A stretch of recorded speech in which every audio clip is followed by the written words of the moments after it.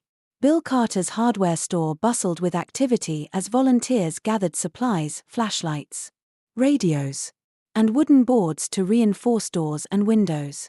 At the center of it all, Emma worked side by side with her father, her hands steady despite the rising tension in the air. "Do you think they'll come tonight?" she asked, glancing up at Jack. "They'll come," Jack replied, his voice calm but firm. "But they'll find a town that's ready for them." Near midnight, the low rumble of motorcycles echoed through the streets, sending a chill through Riverwood. The Iron Serpents had arrived. But this time, the town wasn't hiding behind closed doors. Instead, they stood in windows and on porches, their lights casting long shadows across the streets. Emma tightened her grip on her father's hand as the sound grew louder. "We're ready, aren't we?" Jack knelt to her level, his eyes locking with hers. "We are, Emma. Because we're fighting for something worth protecting. And no gang, no matter how big, is stronger than that." As the motorcycles drew closer, Riverwood stood tall, ready to face the storm together. The rumble of the Iron Serpent's motorcycles reached its crescendo as they rolled into Riverwood. The gang was used to seeing curtains drawn, lights dimmed, and people retreating into the shadows at the sound of their arrival. But tonight was different. Porches were lit, streets were lined with quiet defiance, and the Iron Serpents felt a shift in the air they couldn't quite name. Instead of shrinking back, the townspeople stood firm, their presence an unspoken message: "You don't scare us anymore." Spike rode at the head of the formation, his face twisted into a scowl as his eyes scanned the town. He hated the way the lights glowed defiantly, hated the way people looked back at him instead of away. It made his chest tighten with an anger he didn't fully understand. He pulled his bike to a halt in front of Carter's hardware, where Jack Johnson and Bill Carter were waiting. Flanked by a handful of volunteers, Emma stood just behind her father, her lemonade stand still visible under the glow of a nearby street lamp. Its bright yellow paint was unblemished, despite everything the Serpents had done to intimidate her. Spike dismounted, his boots hitting the ground with a thud that echoed in the quiet night. He looked at Jack, sizing him up with a sneer. "So, you're the big hero everyone's whispering about. The SEAL. Think you're gonna save this town?" "Huh." Jack didn't rise to the bait. His stance was calm, his eyes steady. "This isn't about being a hero, Spike. It's about doing what's right. You've been tearing this town apart for long enough. It ends here." Spike barked out a laugh, though there was no humor in it. "Ends here? You think a few porch lights and a handful of hardware store regulars are gonna stop us? You're out of your depth, Commander." Jack's voice didn't waver. "What you're seeing, Spike, isn't just lights or people standing around. It's a community that's had enough. Fear worked for a while, but it doesn't last. Not when people remember they're stronger together." Spike stepped closer, his gang still watching from their bikes. "You don't get it, do you? We're not just going to walk away.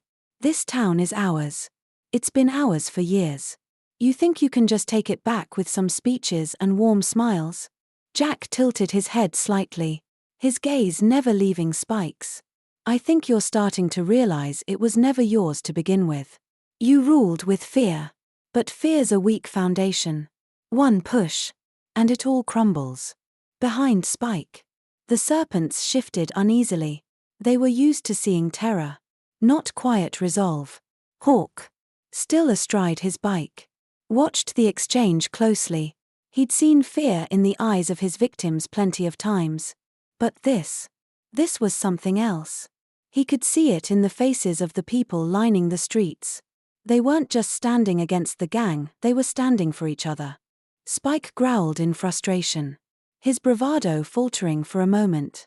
He turned to his gang, gesturing toward the lemonade stand. "This is what you're all afraid of? A little girl and her stand? Fine. Let's see how strong they are when it's gone." He grabbed a rock from the ground and raised it. But before he could throw it, Hawk's voice cut through the night. "Don't Spike froze. The tension snapping through the air like a live wire. He turned slowly, glaring at Hawk. "What did you say?" Hawk dismounted, his boots crunching on the gravel as he approached. "I said don't. We've done a lot of things, Spike. But this, going after a kid, a community standing together, this isn't strength. This is desperation." Spike's grip on the rock tightened, his jaw clenching. "You think you can talk to me like that?" Hawk didn't back down. "I think you're losing control. Look at them, Spike. They're not running. They're not afraid.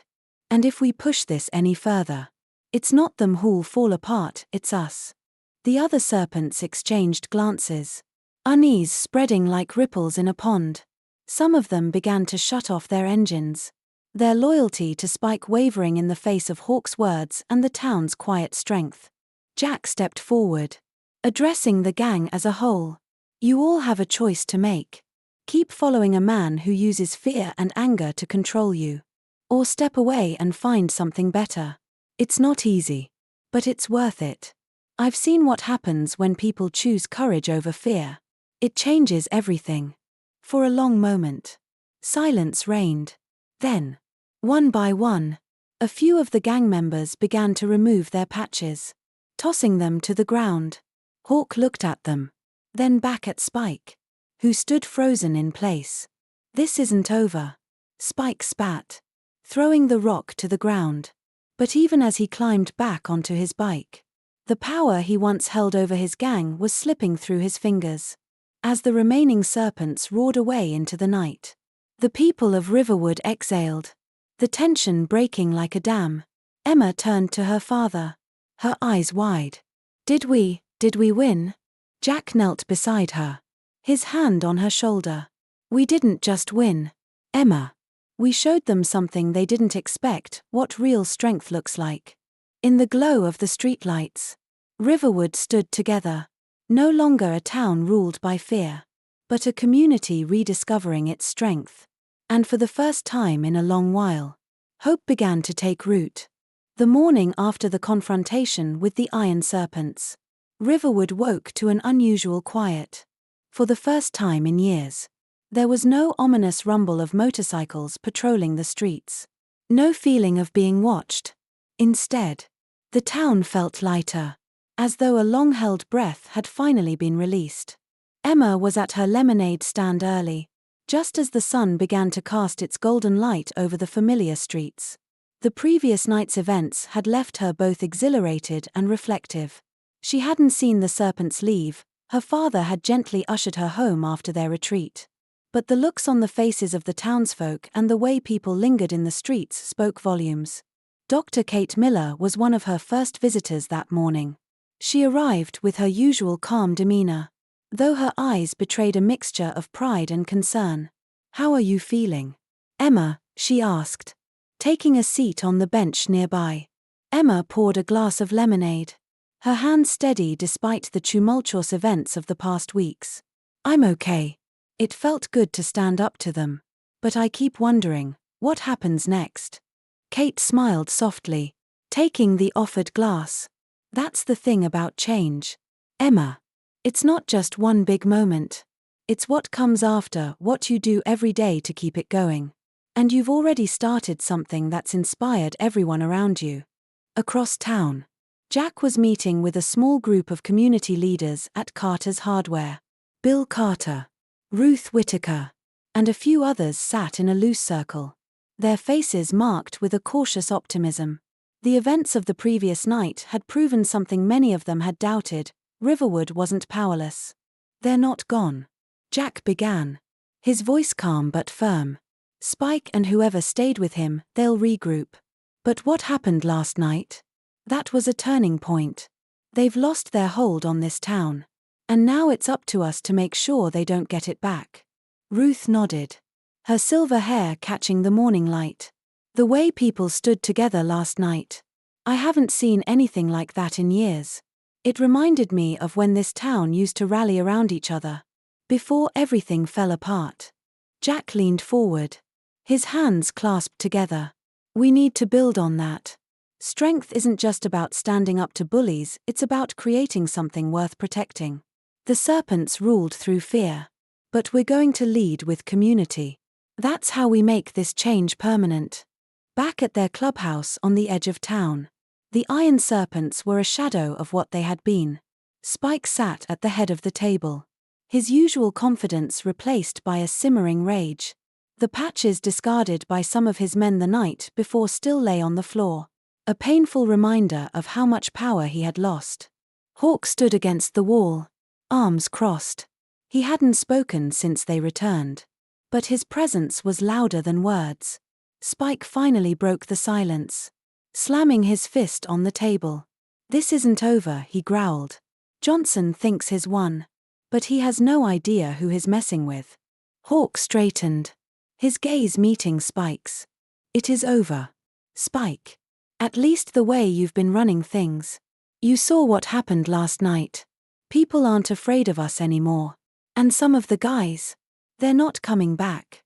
Spike glared at him, his voice low and venomous. "You think you're better than me now, Hawk? Just because you didn't like what we did last night? It's not about liking it," Hawk said evenly. "It's about knowing it's wrong. We're not leaders, Spike. We're bullies. And sooner or later, people stop letting bullies win." The room fell into a tense silence.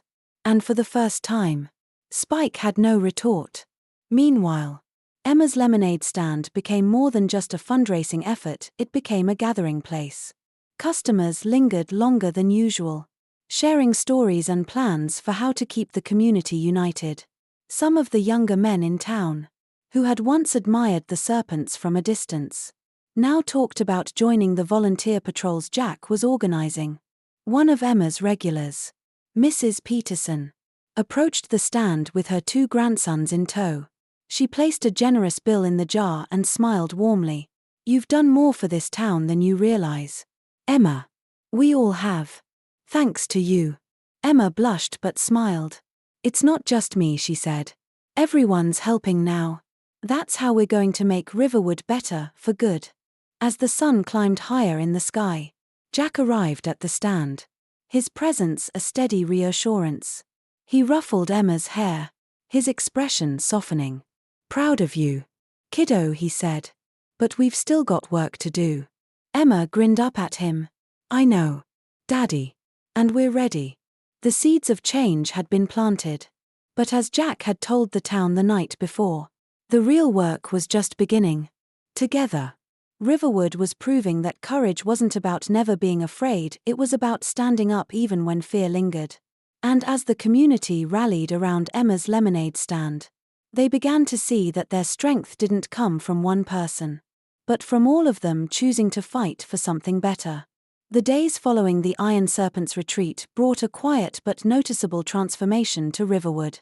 The air seemed lighter, conversations a little livelier, and the once muted hum of the town buzzed with cautious optimism. It wasn't just relief, it was the realization that they had faced fear together and come out stronger. Emma's lemonade stand became the beating heart of this renewed spirit. Every day, people stopped by not just for lemonade but for something more, a sense of connection. Townsfolk began to share stories of how they'd felt the serpent's grip loosening over the years and how Emma's stand had given them a spark of hope they hadn't known they needed.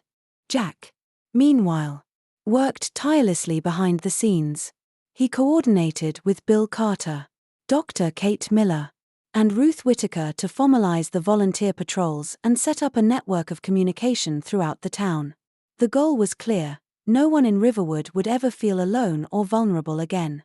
One morning, as Emma prepared her stand, Jack approached her with a warm but serious expression. "You've inspired a lot of people, Emma," he said, leaning down to meet her gaze. "But I want you to understand something, it's not just about standing up to people like Spike. It's about building something better for everyone." Emma tilted her head. Her curiosity piqued. "Like how the town is working together now?" "Exactly," Jack said with a small smile. "Standing up to bullies is the first step. But what matters most is what we do afterward. We're not just pushing back the darkness, we're bringing in the light." Emma nodded, her young mind turning over the idea. So, it's like planting flowers. Right. Mom always said the hardest part is making sure they keep growing after you plant them. Jack's heart swelled at the mention of Emma's mother. Her wisdom alive and well in their daughter. That's right. And this town is starting to bloom again. Thanks to you. At the edges of Riverwood, the remnants of the iron serpents were beginning to fray. Hawk, now standing apart from Spike's diminishing circle of loyalists, found himself questioning everything he'd once believed. The events of that night, the looks on the faces of the townspeople, and Jack's calm yet powerful words had stuck with him. He'd spent years riding with the serpents, enforcing their reign through fear. But now, he was beginning to wonder if there could be more. As he sat outside the dilapidated clubhouse, he watched a few of the younger members shuffle uncertainly, their patches hanging loosely on their vests. One of them, a wiry kid named Ty, spoke up hesitantly. "Hawk, what are we even doing anymore? Spike talks like we're still in charge, but it doesn't feel like it. Not after what happened." Hawk sighed, running a hand over his face. "That's because we're not. Ty. Not really. That town, they've got something we never had, each other. And the more we push, the stronger they get." Ty hesitated, then asked quietly, "Do you think we could ever be part of something like that?" Hawk looked at him, seeing not just a lost kid but someone searching for a way out. "Maybe," he said after a long pause. "But it starts with a choice." Back in town, Dr. Kate Miller had her hands full. The clinic had become a hub for organizing community efforts, from first aid training to mental health support for those who had been most affected by the serpent's reign. She found herself reflecting on the way the town had come together. "Fear isolates people," she said to Ruth one afternoon as they worked side by side on a new initiative to help struggling families. "But courage brings them together. And Emma, well, that little girl reminded us of that." Ruth nodded, her expression softening. "Sometimes it takes someone young to remind us of what we've forgotten. Emma's got her mother's heart and her father's determination. That's a powerful combination." The shift in Riverwood wasn't just felt in the homes and businesses but in the way people treated each other. Neighbors who had once been strangers now greeted each other warmly. The old diner, which had seen better days, became a gathering spot where people shared ideas for improving the town. Emma's lemonade stand saw more traffic than ever, with donations pouring in for her fundraising efforts. But it wasn't just about money, it was about people reclaiming their sense of purpose. One afternoon, Hawk arrived at the stand, his leather jacket slung over his shoulder, the serpent's patch conspicuously absent. Emma blinked in surprise as he approached, his expression unusually soft. "Mind if I buy a lemonade?" he asked, his voice quieter than she'd ever heard it. Emma nodded, pouring him a glass. "It's for a good cause," she said, as she always did. Hawk sipped the lemonade, his gaze distant. "You've got a lot of guts, kid," he said after a moment. "More than most people I've met." Emma tilted her head. "My mom said everyone's brave, they just need something worth being brave for." Hawk looked at her, the weight of her words settling over him. Maybe she was right. As Hawk walked away, Emma turned to her father, who had been watching the exchange. "Do you think he'll change?" Jack rested a hand on her shoulder, his gaze following Hawk. "I think he already has. He just doesn't know it yet." And as Riverwood continued to heal, those first seeds of change began to take root in the unlikeliest of places, proving that even the hardest hearts could learn to grow again. As the days turned into weeks, Riverwood's transformation grew deeper and more profound. What had once been a town plagued by fear now stood as a testament to resilience and unity. The people had learned, through hardship and courage, that true strength didn't come from power or intimidation, it came from standing together and supporting one another. Emma's lemonade stand became more than just a fundraising effort, it was a symbol of everything Riverwood had reclaimed. It stood for kindness, determination, and the power of a single idea to inspire change. Every morning, Emma carefully arranged her jars and her donation sign. Each act filled with a quiet sense of purpose. One sunny afternoon. The stand was particularly busy. Families stopped by after school. Construction workers paused for a refreshing drink. And even Ruth Whittaker brought a few friends from her book club to show their support. It was a scene of simple joy, a stark contrast to the tense, fearful days not long ago. As Emma handed a cup to one of her regulars, she noticed Hawk approaching again. This time, he wasn't alone. Ty, the younger serpent who had questioned their direction, was walking beside him. Both men had shed their gang insignias, their leather vests replaced with plain shirts. Back again? Emma asked with a small smile. Hawk nodded, his expression lighter than it had been before. Yeah. Thought maybe I'd bring someone who needed to see what you're doing here. Ty shuffled his feet, looking around awkwardly. This is the famous lemonade stand, he asked, his voice quiet but curious. Emma grinned, her confidence shining. It's not just a lemonade stand. It's a place where we make things better for the hospital, for the town. Want to try some? Ty hesitated, then nodded. Sure. Hawk leaned against the counter as Ty took his first sip. Pretty good. He said with a rare smile. Ty nodded, the tension in his shoulders easing slightly. Yeah, better than I expected. The moment was small but significant. Hawk and Ty weren't just two men visiting a lemonade stand, they were two people beginning to shed the weight of their pasts, starting to believe in something better. Meanwhile, Jack had been working with Bill Carter and a few other community leaders on what they called the next phase. The idea was to create a permanent system to keep Riverwood safe and thriving, something that would ensure the progress they had made wasn't lost. In the back room of Carter's Hardware, the group gathered around a table covered in maps and notes. We've shown we can stand together, Jack said, his tone thoughtful. Now we need to make sure we stay together. That means building programs to help people like Hawk and Ty find their footing, and making sure this town is ready if anyone tries to take it back to the way it was. Bill nodded, tapping a pencil against the table. I've been thinking we could turn the old factory into something useful, a training center. Maybe. Teach skills. Give people a way to rebuild their lives. Ruth chimed in, her eyes bright with determination. And we can start a fund to help families who've been hurt by what the serpents did. There's a lot of healing left to do, but we can make sure no one has to face it alone. Jack smiled at the group, his heart swelling with pride. This was what Riverwood had always been capable of, people coming together to lift each other up, to create something stronger than fear. At the Iron Serpent's former clubhouse, Spike sat alone at the head of the table. The room eerily quiet.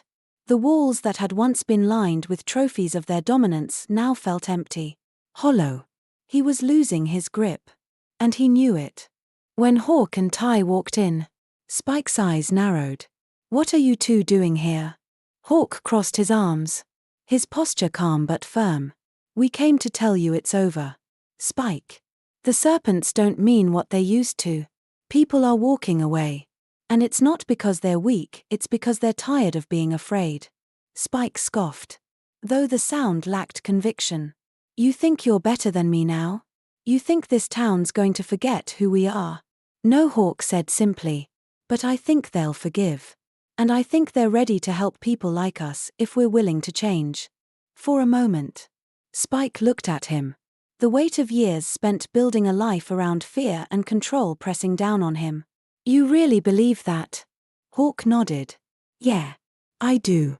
Because I've seen it. And I think you've seen it too. Spike didn't respond, his gaze dropping to the table. The cracks in his armor were showing. And Hawk knew it would take time, maybe longer than some would have the patience for, but the seeds of doubt were there. That evening, as the sun dipped below the horizon, Emma and Jack walked home together. The town felt alive in a way it hadn't for years, its people bustling with a renewed sense of purpose. Do you think Spike will ever change? Emma asked, glancing up at her father. Jack paused, his steps slowing. I think everyone has the ability to change. Emma. It's just a question of whether they choose to. Sometimes it takes longer for people to see the light. Emma considered this. Then nodded. Mom used to say even the smallest seeds can grow into something big, if you take care of them. Jack smiled, pulling her into a side hug. She was right. And you? Emma, you've planted more seeds in this town than you know. Riverwood wasn't just recovering, it was growing, transforming. And though there was still work to be done, the town was ready to face it together, one step at a time. As the sun set over Riverwood, the town glowed with a newfound warmth, a place once gripped by fear now thriving on hope, courage, and unity. Emma's lemonade stand stood as a beacon of what a single act of kindness could achieve. Surrounded by laughter and the chatter of a community reborn, Jack watched his daughter serve her last cup of the day, her smile a reflection of the strength she had helped inspire in everyone around her. Hawk, now a part of that community, stood nearby, sharing a quiet nod with Jack. Change, he realized, wasn't about erasing the past, it was about choosing a better future, one choice at a time. Riverwood had proven that love, empathy, and perseverance could heal even the deepest wounds. The story didn't end here, it was just the beginning of a brighter chapter. Subscribe to Life Stories for more inspiring tales of courage and transformation.